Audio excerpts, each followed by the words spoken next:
Hey all, Playtendoguy here, and today I'm going to talk about the so-called Switch tax, mainly due to the latest stunt Capcom has pulled with the announcements of the release dates for a collection of Resident Evil ports for the Nintendo Switch.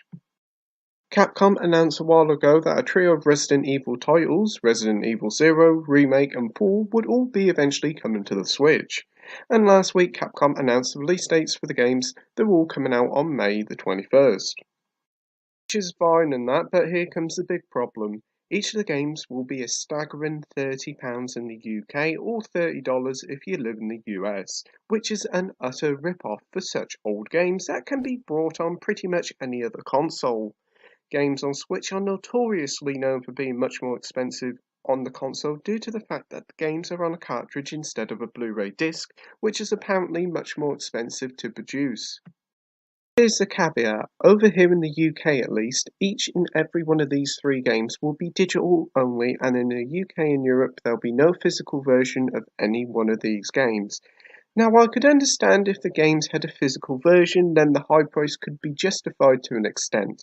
But no, as it is, it's just a plain £30 price tag slapped on, which is disgusting and just pure greed in my opinion.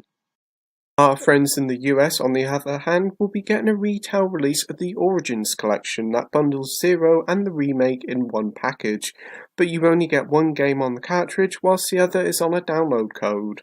Similar to the Bayonetta 1 and 2 collection that released last year, but Resident Evil 4 on the other hand won't be getting a retail release in the States either, which is quite a bizarre move considering how popular that game is. This isn't the first time Capcom has pulled this stunt. Remember in 2017 when they charged 40 quid for the Super Street Fighter 2 Ultra Fighters Edition, which was essentially a 10-year-old Xbox Live game just with a few extra bells and whistles added.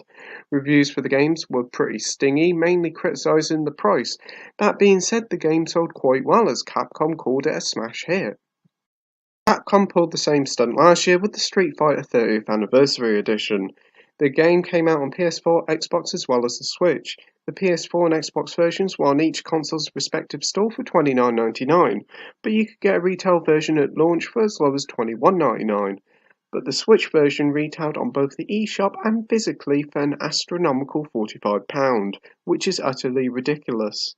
I did find the Switch version for 33 quid and I went for it, as I thought it was a bit more reasonable, but still it was over £10 more than the other versions, which is daft. I think Capcom's strategy with these three Resident Evil games and the two Street Fighter games I talked about have been utterly appalling and nothing more than just barefaced greed. My opinion on the whole debacle is essentially this: Capcom knows, and we all know, that the Switch is a very profitable platform with many indie third and first party successes with hardly any noticeable flops.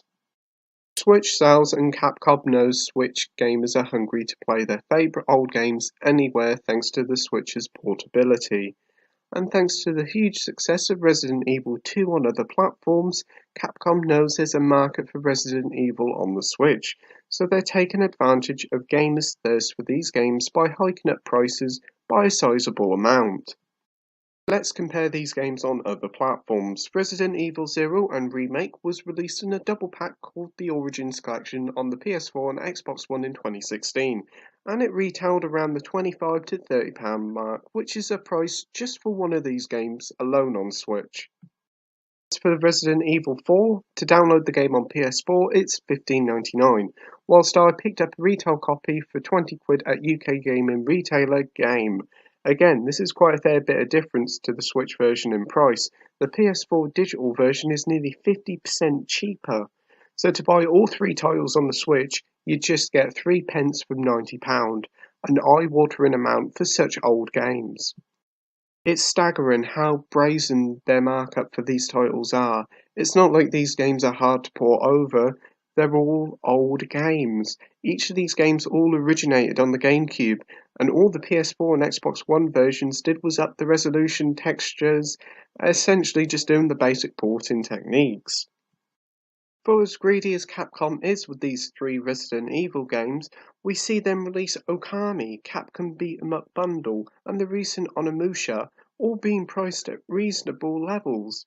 So this don't really make much sense. These games were download only titles in the UK, but still so is these 3 Resident Evil games, so the meaning behind the price hike is all rather muddy and doesn't really make much sense. Personally, I'd like to see Capcom change their tack on this and reduce the price for the games to a much more palatable £20 a title, and a special 3-pack bundle including all 3 for £50. I think that price amount would be much more adequate and would make people much more interested in getting the games. Because the way it is, Capcom are taking the mick, and if Capcom and other companies keep ramping up the prices for Switch versions, I think it will damage the system's popularity, as people will say, I'll get it on a different console as it's much cheaper. At the end of the day, with the £30 pricing for each game still set in stone as of time of writing, the only way you, me and everybody who is fed up with these greedy price hiking for Switch games can do is just vote with your wallet and not give in, and Capcom and other companies will soon get the picture. I think if this high markup on Switch versions of multi-platform games continue, then Nintendo will have to step in and set some sort of policy to stop for overcharging of these games, as I do believe it will damage people's opinion on the Switch. Anyway, that's enough for me today. As always, thank you for watching my video, like, rate and subscribe, and until next time, happy gaming, bye!